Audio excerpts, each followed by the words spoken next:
Big news today locally in Oregon is that the governor is starting to make plans to reopen businesses and possibly lift the stay-home order. But, and this is a big but, this will not be happening for at least another month, according to state health leaders. Lisa Balick was at that governor's news conference, live now in Tualatin with details. Lisa?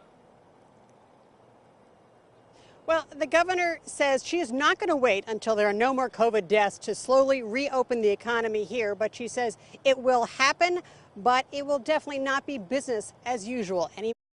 It's not going to be easy, and it will take longer than we want. Governor Brown explained how businesses and healthcare experts will work together in the coming weeks to determine how to safely allow companies to reopen. But we're not there yet. What we've seen is that we have adequate capacity in Oregon right now to handle the cases we have. Those cases, the new cases that present, as well as the admissions to the hospital, are staying relatively flat.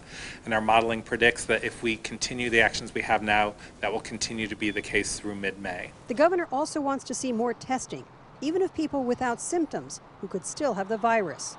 Also, more tracking of who infected people have been in contact with to try and control the spread of the virus. She also says the need for adequate gowns, masks, and gloves for first responders has to be taken care of.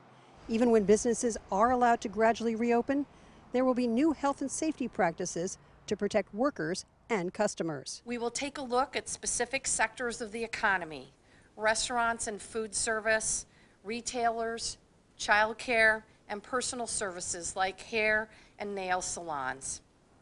We want to bring together business owners and practitioners with health professionals to discuss how reopening gradually in these sectors might be accomplished. For example, setting up plexiglass barriers or requiring masks, gloves, and other protection equipment, limiting the number of customers at one time, spacing out workers. And the governor says rural Oregon will likely get restrictions lifted first. So what happens next? The governor says what's going to happen is that small businesses, large businesses will be sitting down with healthcare leaders trying to figure out ways that they can operate safely and reopen their doors. But again, this is not going to happen in terms of seeing those openings. They are predicting at this point until a month from now, sometime in mid-May. Live in Tualatin, Lisa Balick, KOIN 6 News. Certainly.